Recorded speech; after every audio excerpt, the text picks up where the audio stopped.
Prince of peace, സമാധാനത്തിന്റെ പ്രഭു.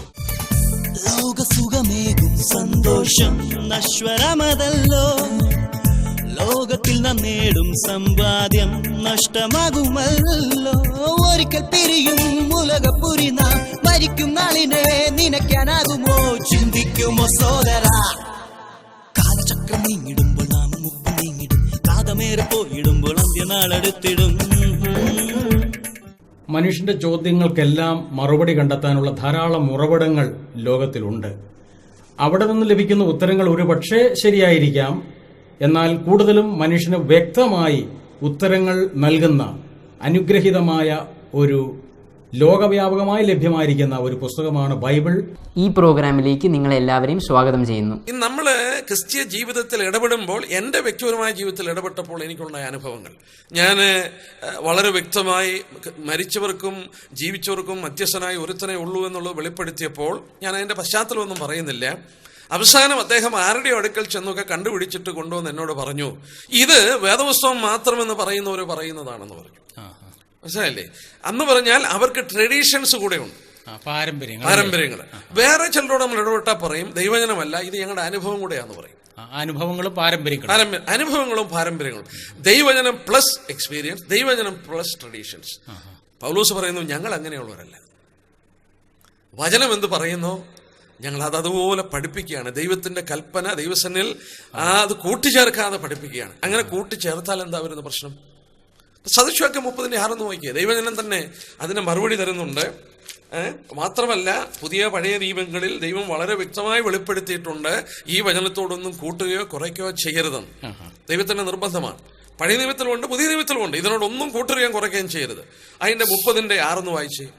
സദൃശവാക്യം 30. അവന്റെ വചനങ്ങളോട് നീ ഒന്നും കൂട്ടരുത്, അവൻ നിന്നെ വിസ്തരിച്ചിട്ട് നീ കള്ളനാകുവാൻ ഇടവരരുത്. കണ്ടോ, ന്യായവിസ്താരത്തോളം ബന്ധത്തില്ല. അവൻ നിന്നെ വിസ്തരിച്ചിട്ട് കള്ളനെന്ന് കാണാൻ ഇടവരരുത്.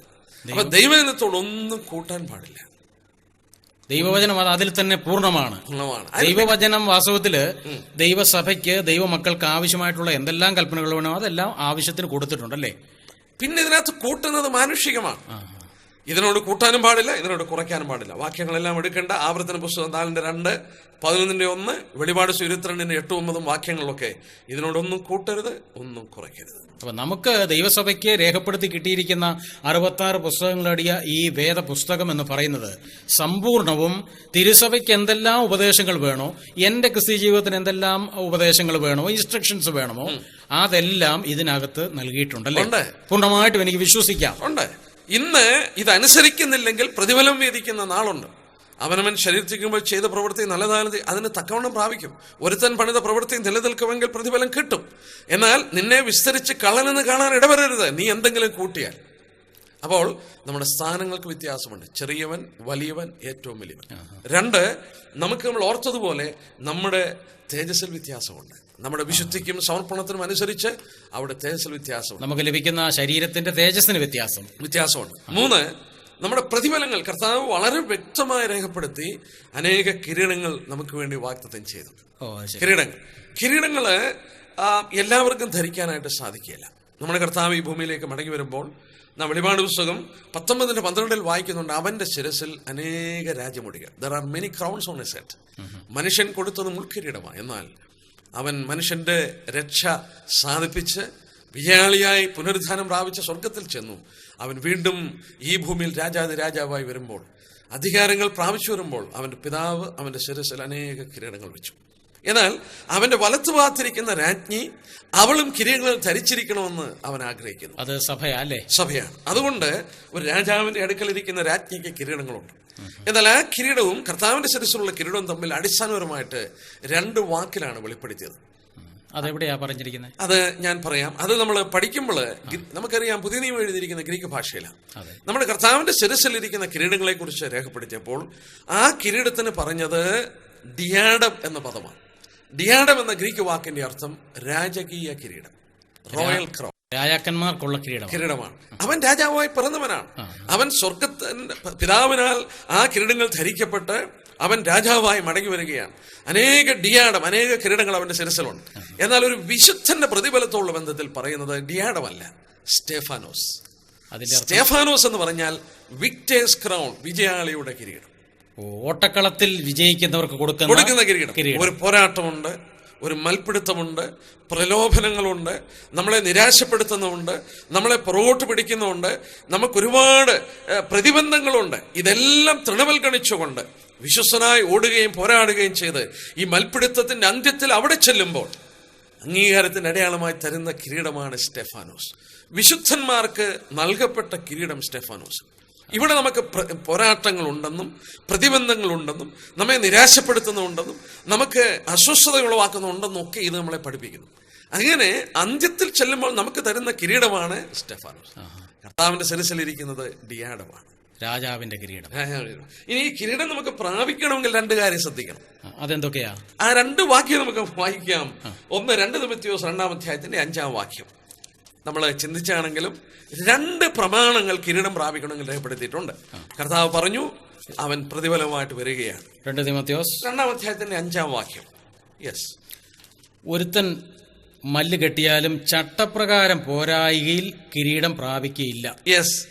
ഏത് കളികളിൽ ഏർപ്പെട്ടാലും ആ കളിക്കൊരു പ്രമാണമുണ്ടോ? നിയമങ്ങളുണ്ട്.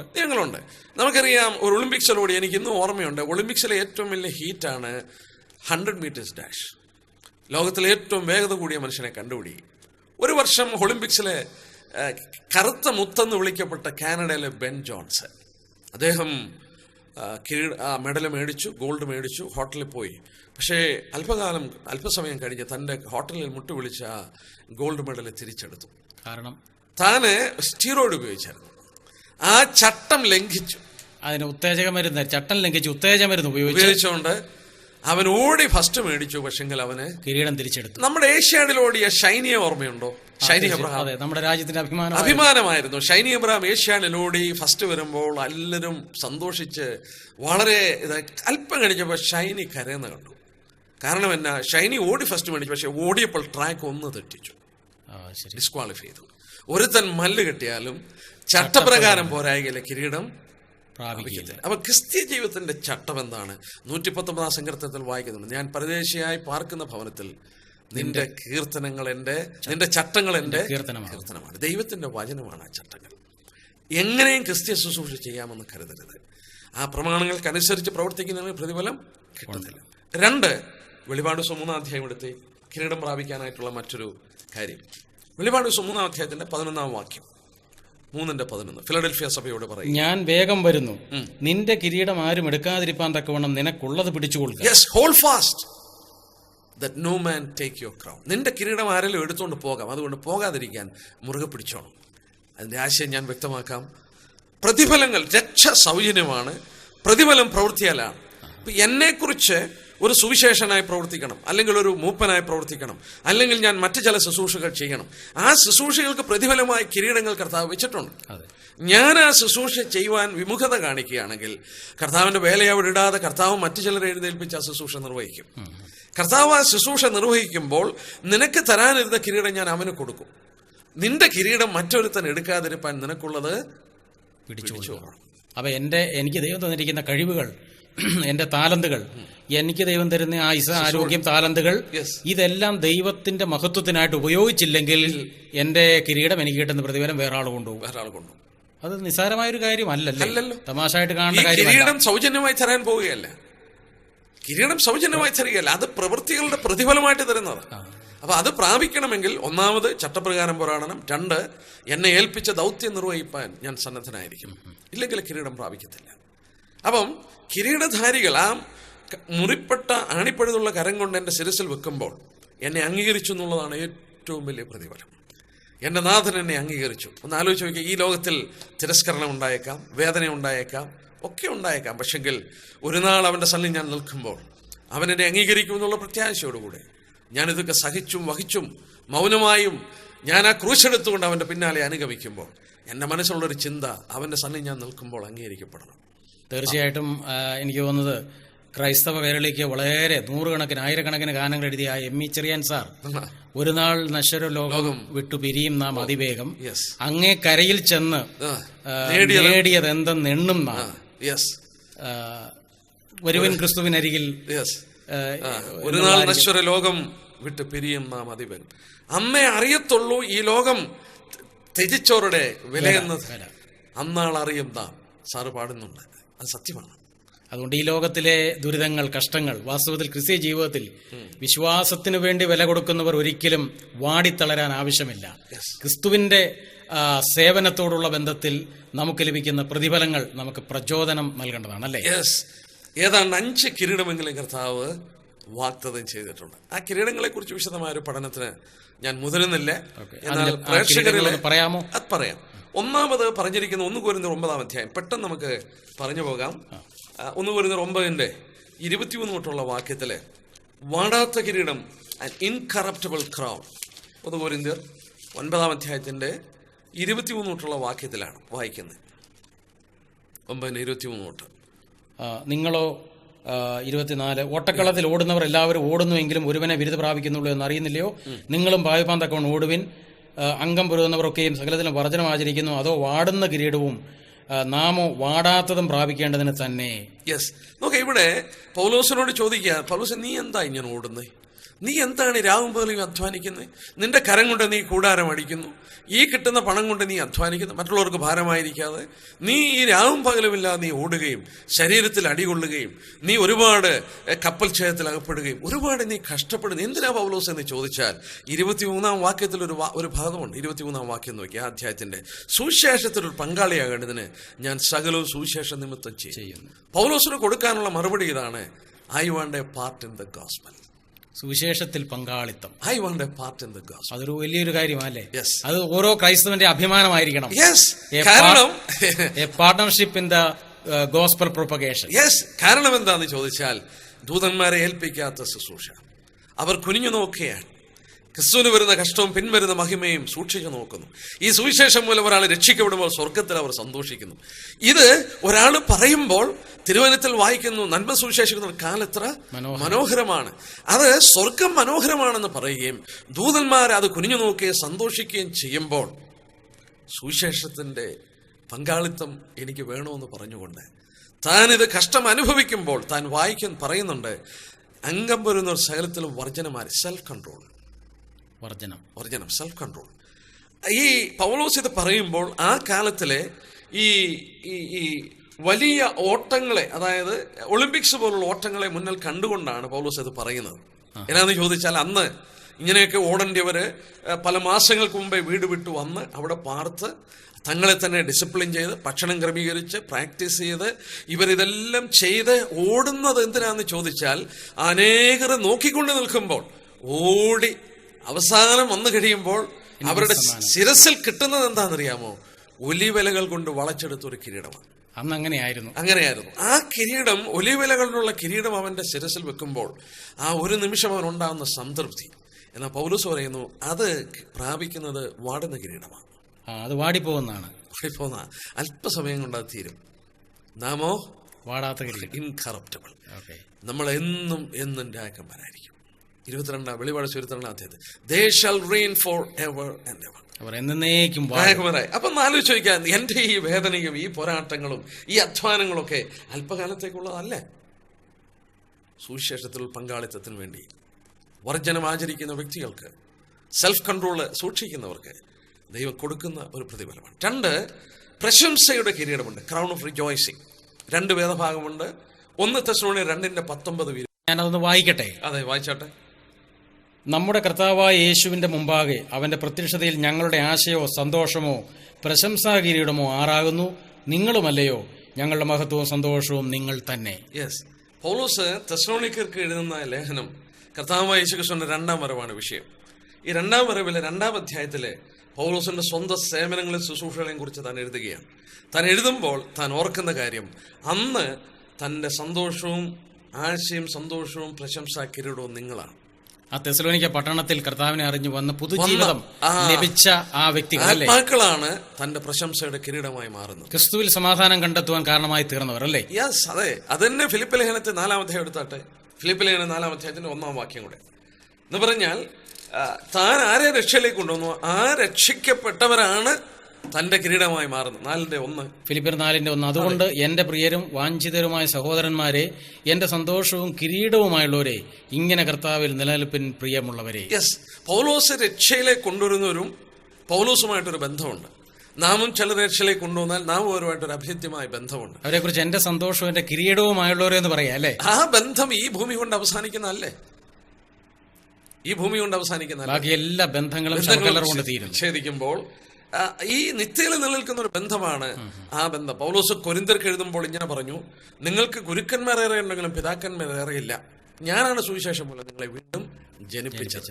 സുവിശേഷം അറിയിച്ച് ഒരുവനെ കർത്താവിലേക്ക് കൊണ്ടുവന്ന് ഒരു വീണ്ടും ജനവന് പ്രാപിക്കുമ്പോൾ നിത്യത മുഴുവൻ നിലനിൽക്കുന്ന ഒരു ബന്ധമാണ്. നമ്മള് സദൃശവാക്യം 11:30 വായിക്കുന്നുണ്ട്, വായിക്കണമെന്നില്ല. ജ്ഞാനിയായവൻ ഹൃദയങ്ങളെ നേടുന്നു. He that wise winneth souls. He that wise winneth souls. ആത്മാക്കളെ അവൻ നേടുന്നു. ബുദ്ധിയുടെ ഒരു ലക്ഷണമാണ്. അതെ, ബുദ്ധിയുടെ ഒരു ലക്ഷണമാണ്. നോക്കുക, ഇന്ന് പുതിയ നിയമ സഭ, വാസ്തവത്തിൽ പുതിയ നിയമയുടെ സഭയുടെ ദൗത്യം തന്നെ അവർ ലോകത്തിന്റെ വെളിച്ചമായിട്ടിരിക്കണം. ഈ വെളിച്ചം മറ്റുള്ളവർ തന്നെ പ്രകാശിക്കാൻ വേണ്ടി ഇന്ന് പലരും ഈ 4 ചുവരിന്റെ ഉള്ളിൽ ആരാധന കഴിച്ച് സംതൃപ്തി അടയുക, ഈ സഭാ ഹാളിനകത്ത് ഇരിക്കുകയാണ്. ഇത് തന്നെ പത്രോസിന് അനുഭവം ഉണ്ടായി. മറുരൂപമലയിൽ കർത്താവിന്റെ മഹത്വം കണ്ടപ്പോൾ ഇവിടെ അങ്ങ് ഇരിക്കാൻ കൂടുതലുണ്ടാക്കി. അതെ, അങ്ങനെ ഒരു അഭിപ്രായം പത്രോസ് അവിടെ വെച്ച് ഉണ്ടായിരുന്നു. എന്നാൽ പത്രോസിനെ കുറിച്ച് കർത്താവ് ആഗ്രഹിക്കുന്നതല്ലേ, നീ താഴ്വരയിലേക്ക് ഇറങ്ങിച്ചെല്ലണം. 1-ാം നൂറ്റാണ്ടിലെ സഭയ്ക്കും ഇതുണ്ടായി. 1-ാം നൂറ്റാണ്ടിലെ സഭ എല്ലാം വിറ്റും നട്ടും കൊണ്ട് കൊടുത്ത് ഹൃദയപരമാർത്ഥ സന്തോഷം കൊണ്ട് അവരങ്ങിരിക്കുക, അവരെങ്ങും പോകുന്നില്ല, യെരൂശലേമിൽ തന്നെ കൂടിയിരിക്കുക. പക്ഷെ അവിടെ പീഡയപ്പിച്ച് അവരെ ചിതറിക്കുമ്പോൾ അവർ പോയ ഇടത്തിലൊക്കെ സുവിശേഷം പറയുകയാണ്. പത്രോസ് പർവ്വതത്തിൽ നിന്ന് അവിടെ നിന്ന് താഴോട്ട് ഇറങ്ങണം. പത്രോസ് മൂലം എത്രയോ പേർ രക്ഷിക്കപ്പെടാനുണ്ട്. ഈ 1-ാം നൂറ്റാണ്ടിലെ സഭ അവരങ്ങനെ ഇരിക്കുന്ന പോരാ. നമ്മൾ ഇന്ന് പലരും ചിന്തിക്കുന്നത് ഞാൻ ആരാധിച്ചു, അപ്പം മുറിച്ചു ഞാൻ ഇരുന്നാൽ മതി. ഒരു പണ്ഡിതൻ പറഞ്ഞത് ഞാൻ ഓർത്തു പോവുകയാണ്, evangelism is the touch stone of theological education. അപ്പം വേദശാസ്ത്രപരമായ അറിവ് നമുക്കുണ്ടെങ്കിൽ അവര് തീർച്ചയായിട്ടും സുവിശേഷീകരണത്തിൽ വ്യാപൃതരായിരിക്കണം. ഞാൻ മനോഹരമായിട്ട് ഈ ഭാഗം ഉത്തമഗീതത്തിൽ നിന്ന് കാണിച്ചോട്ടെ. ഉത്തമഗീതം 2-ാം അധ്യായത്തിന്റെ എനിക്ക് വളരെ സന്തോഷം തോന്നിയിട്ടുള്ള ഒരു ഭാഗമാണ്. ഉത്തമഗീതം 2-ാം അധ്യായത്തിന്റെ 8-9 വാക്യം വായിക്കുമ്പോൾ 8-9 വാക്യം നോക്കിയാട്ടെ. അവിടെ 8-9 വാക്യത്തിൽ ഇങ്ങനെയാണ്: അതാ എന്റെ പ്രിയന്റെ സ്വരം, അവൻ മലകളിൽ മേൽ ചാടിയും കുന്നുകളിൽ മേൽ കുതിച്ചു കൊണ്ടുവരുന്നു. എന്റെ പ്രിയൻ ചെറുമാനും കലക്കൊട്ടിക്കുന്നു. ഇതാ അവൻ നമ്മുടെ മതിൽക്ക് പുറത്തു നിൽക്കുന്നു. അവൻ കിളിവാലിലൂടെ നോക്കുന്നു, അഴിക്കിടയിലൂടെ ഒളിഞ്ഞു നോക്കുന്നു. എന്റെ പ്രിയൻ എന്നോട് പറഞ്ഞത്. അടുത്ത ഭാഗം നമുക്ക് ചിന്തിക്കാം. എന്നാൽ ഇവിടെ നോക്കിയേ, പ്രിയൻ പുറത്താണ്, ഇവൾ അകത്താണ്, ഒരു കതകിന്റെ ഉള്ളിലാണ്. അവൻ അഴിക്കിടയിലൂടെ ഒളിഞ്ഞു നോക്കുക. ഇവൻ വരുന്നത് എവിടുന്ന? അവൻ മലകളിന്മേൽ ചാടി കുന്നുകളിന്മേൽ കുതിച്ചുകൊണ്ട് ചെറുമാനും കലക്കുട്ടിക്കും തുല്യനായി വരികയാണ്. ശൂനമിക്ക് ഇതിന്റെ അകത്തിരുന്നാ മതി. അവളോട് കർത്താവ് പറയുന്ന വാക്ക് ശ്രദ്ധിച്ച 10-ാം വാക്യം: എന്റെ പ്രിയ എഴുന്നേൽക്ക, എന്റെ സുന്ദരി വരിക.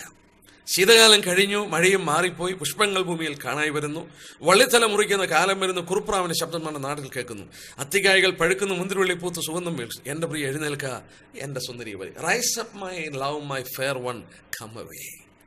എന്റെ കൂടെ ഈ പർവ്വതങ്ങളിലും താഴ്വരയിലും നീ വരിക. നീ അവിടെ ഇരുന്നാൽ പോരാ, ശീതകാലം കഴിഞ്ഞു. ആർക്കും പ്രവർത്തിപ്പാൻ വയ്യാത്തതാണ് പലസ്തീനിലെ ശീതകാലം. മഞ്ഞും മാറിപ്പോയി, മഴയും മാറി. ആ ശൈത്യവും മഞ്ഞും എല്ലാം കൂടെ കൂടുമ്പോൾ അവിടെ ഒന്നും ചെയ്യാൻ കഴിയില്ല. കം അവേ, കം അലോങ്, എന്റെ കൂടെ വരിക. അവന്റെ കൂടെ താഴ്വരയിൽ ഇറങ്ങുവാൻ അവളെ വിളിക്കുന്ന ആഹ്വാനമാണ്. സഭയോടുള്ളൊരു ആഹ്വാനമാണ്. ഈ വിധത്തിൽ ഇറങ്ങിച്ചെന്ന് ദൈവത്തിന് വേണ്ടി ആത്മാക്കളെ നേടിയെടുക്കും. നമ്മളല്ലാതെ ആര് ഈ ആത്മാക്കളെ നേടിയെടുക്കും? നരകത്തിന്റെ ഭീകരത നമ്മൾ ഓർത്തു. ഈ ഭയാനകമായ ശിക്ഷയിൽ നിന്ന് ഇവരെ ഒന്ന് വിടുവിക്കണമെങ്കിൽ നമ്മള് സാൽവേഷൻ ആർമിയുടെ സ്ഥാപകനായ വില്യം ബൂത്ത് ഒരിക്കൽ പറഞ്ഞത് ഞാൻ വായിക്കും. വില്യം ബൂത്ത് പറഞ്ഞു, അതായത് സുവിശേഷ വേലയ്ക്ക് പോകുന്നതിന് മുമ്പ് സുവിശേഷന്മാരെ അല്പസമയം നരകത്തിന്റെ വാതിലൊന്ന് പിടിച്ചേച്ചു വിടണം. അദ്ദേഹം പറഞ്ഞതാ. എന്ന് പറഞ്ഞാൽ നരകത്തിന്റെ ഭീകരത കണ്ടിട്ടുള്ളവര് ഇതിന്റെ മഹത്വപൂർണമായ ഈ രക്ഷയെക്കുറിച്ച് പറയാൻ ഓടി നടക്കും. അവൻ പറഞ്ഞിരിക്കണം, അവൻ ഓടി നടക്കും. പറഞ്ഞില്ലെങ്കിൽ അവൻ മനുഷ്യനോട് ചെയ്യുന്ന ഏറ്റവും വലിയൊരു പാതകമാണല്ലേ, വലിയ പാതകമാണ്. അത് സദൃശവാക്യം 11:26 സദൃശവാക്യം 21:16 ആളുകളെ ഒരിക്കൽ ശപിക്കുന്ന ഒരു സന്ദർഭമുണ്ടെന്ന് പറയുന്നുണ്ട്. 11:26 വാക്യം നോക്കി: ധാന്യം പൂട്ടിയിട്ടുകൊണ്ടിരിക്കുന്നവനെ ജനങ്ങൾ ശപിക്കും, അത് വിൽക്കുന്നവന്റെ തലമേലോ അനുഗ്രഹം വരും.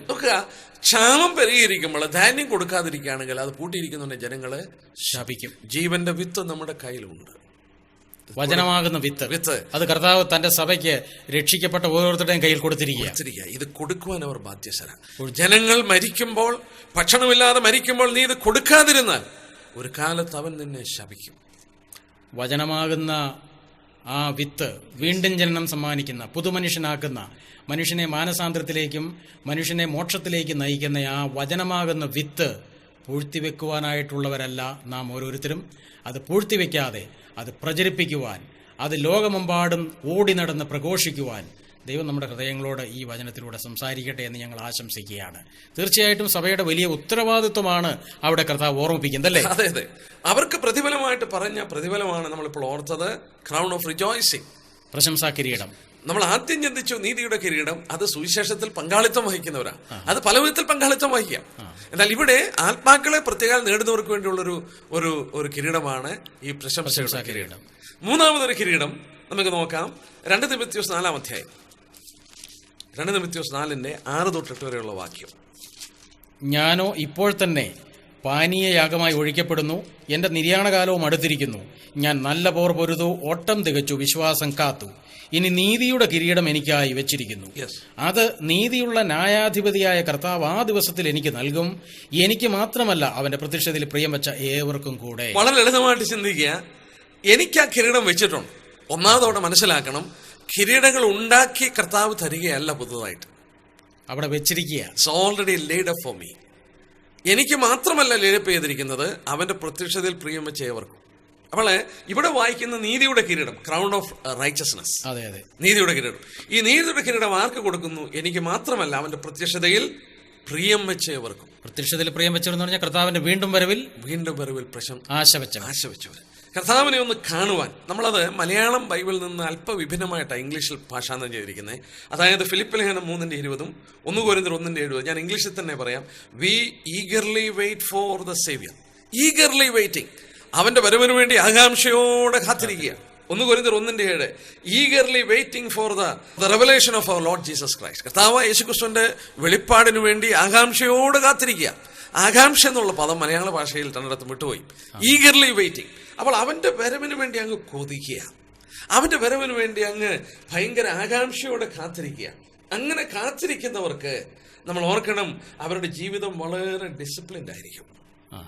കർത്താവിന് ആ ആഗ്രഹമാണ്, ഞാൻ ഇരിക്കുന്നിടത്ത് അവൻ എന്നോടുകൂടെ ഇരിക്കണം, നീ എനിക്ക് തന്ന മഹത്വം അവർ കാണണം. യോഹന്നാന്റെ സുവിശേഷം 17-ാം അധ്യായത്തിൽ അവന്റെ അന്ത്യപ്രാർത്ഥന, ആ പ്രാർത്ഥനയ്ക്ക് ഇന്നും മറുപടി കിട്ടിയിട്ടില്ല. പിതാവേ, നീ എനിക്ക് തന്ന മഹത്വം അവർ കാണണം, ഞാൻ ഇരിക്കുന്നിടത്ത് അവരെന്നോടുകൂടെ ഇരിക്കണം. ആ പ്രാർത്ഥനയ്ക്ക് മറുപടി കൊടുത്തിട്ടില്ല. അത് ഭാവിയിലേ വരത്തുള്ളൂ. അത് കർത്താവ് വരുമ്പോഴാണ്. ലോകാന്ത്യത്തെ പറ്റിയുള്ള ബൈബിളിന്റെ മുഴുവൻ പ്രവചനങ്ങളും കോർത്തിണക്കി അക്കവും പുള്ളിയും ഇട്ട് വിശദീകരിക്കുന്ന, ഒടുവിൽ എന്ത് ഭവിക്കും എന്ന് വിശദമാക്കുന്ന 13 മണിക്കൂർ ദൈർഘ്യമുള്ള ഒരു മനോഹര MP3 CD, അന്ത്യനാഴിക. ദേശീയ അന്തർദേശീയ വേദികളിൽ ശ്രദ്ധേയരായ റേഡിയോ TV പ്രഭാഷകരും ബൈബിൾ പ്രവചന പണ്ഡിതരുമായ brother John P. Thomas Kochi, brother John Sebastian Kottayam എന്നിവർ നിങ്ങളോട് സംസാരിക്കുന്നു. Although everything may seem stacked against you, God is on your side. He knows who you are, where you're from, and what you're up against. He will help you and deliver you. God bless you. പാപിയായ തെറ്റുകാരനും ദൈവത്തിൽ നിന്ന് അകന്നുവനുമായി എന്നെ രക്ഷിക്കുവാൻ യേശു ക്രൂശുമരണം എന്ന അപമാനം സഹിക്കുവാൻ മനസ്സായി. അതിക്രമങ്ങളിലും പാപങ്ങളിലും മരിച്ച മനുഷ്യനെ ജീവിപ്പിക്കുവാൻ ക്രൂശുമരണം എന്ന അപമാനം സഹിച്ചതിലൂടെ യേശുവിന് ഇന്നും സാധിക്കുന്നു. ഇത് ഭോഷത്വമായി തോന്നുന്നുവോ? എങ്കിൽ യേശു പാപക്ഷമ നൽകി, സമാധാനം നൽകി, ജീവിപ്പിച്ച 1000-10,000 പറയും, അതെ, ഇത് സത്യമാണ്. യേശു എന്നെ ജീവിപ്പിച്ചു, രക്ഷിച്ചു, ക്ഷമ നൽകി, പുതുമനുഷ്യനാക്കി തീർത്തു, പ്രതീക്ഷ നൽകി നടത്തിക്കൊണ്ടിരിക്കുന്നു. ഇങ്ങനെയൊരു ജീവിതം കരസ്ഥമാക്കുവാൻ മതം മാറിയിട്ട് കാര്യമില്ല. മനസ്സോടെ യേശുവിന്റെ മനസ്സലിവ് മനസ്സിലാക്കുക. മാനസാന്തരത്തോടെ, അനുതാപത്തോടെ ശവമഞ്ച തുല്യമായ നമ്മുടെ ജീവിതത്തെ ഒന്ന് തൊടുവാൻ യേശുവിനോട് കേണപേക്ഷിക്കുക. യേശുവെ, എന്നെയും രക്ഷിക്കണമെന്ന് പ്രാർത്ഥിക്കുക. യേശു താങ്കളെയും രക്ഷിക്കും, തൊടും. അത് തീർച്ചയാണ്. താങ്കൾ രൂപാന്തരപ്പെട്ട വ്യക്തിയായി മാറും. മരണശേഷം എന്ത്, മരണശേഷം എവിടെ, മരണശേഷം എങ്ങനെ എന്നറിയുവാൻ ഇതാ ഒരു പോക്കറ്റ് ബുക്ക്ലെറ്റ്. ശാസ്ത്രത്തിന് പ്രവചിക്കുവാനല്ലാതെ പ്രതിരോധിക്കുവാൻ കഴിയാത്ത ഭൂകമ്പങ്ങൾ നാശം വിതയ്ക്കുകയും നടുക്കം സൃഷ്ടിക്കുകയും ചെയ്യുന്നത് ലോകത്തിന് പേടി സ്വപ്നമായി തീർന്നിരിക്കുന്നു. കുലുങ്ങി തകരുന്ന ലോകത്ത് ജീവിക്കുന്ന നമ്മോട് കുലുങ്ങാത്ത ലോകത്തെക്കുറിച്ച് പ്രബോധിപ്പിക്കുവാൻ സഹായിക്കുന്ന ഒരു പുസ്തകമാണ് കുലുങ്ങാത്ത ലോകം. ഈ പ്രോഗ്രാമിനെ കുറിച്ചുള്ള നിങ്ങളുടെ അഭിപ്രായങ്ങളും നിർദ്ദേശങ്ങളും നിങ്ങളുടെ പ്രാർത്ഥനാ വിഷയങ്ങളും ഞങ്ങളെ അറിയിക്കുമല്ലോ. സന്മനസ്സുള്ളവരുടെ ഹൃദയങ്ങളിൽ സ്മൃതിനാശമില്ലാതെ ജീവിക്കുന്ന സമാധാന പ്രഭുവിനെ അറിയുവാൻ സമ്മാന ഗ്രന്ഥം നിങ്ങൾക്കും വിജയിക്കാം. നിങ്ങളുടെ പൂർണ്ണ മേൽവിലാസം ഞങ്ങൾക്ക് SMS അയയ്ക്കുക. SMS അയക്കേണ്ട നമ്പർ 9495446029 ഫോർ ബുക്സ് എന്ന് എഴുതി SMS അയയ്ക്കുക. ഈ പഠനങ്ങൾ യൂട്യൂബിൽ ലഭ്യമാണ്. Life after life by John Sebastian and John P Thomas. അന്ത്യനാഴിക CD വിലാസം PB number 4 Puthuppally Kottayam 686011 Kerala India. ഇന്റർനെറ്റിൽ നിന്നും ഈ CD ഡൗൺലോഡ് ചെയ്ത് കേൾക്കുവാൻ www.peaceministry.org എന്ന വെബ്സൈറ്റ് സന്ദർശിക്കുക. Although everything may seem stacked against you, God is on your side. He knows who you are, where you're from, and what you're up against. He will help you and deliver you. God bless you.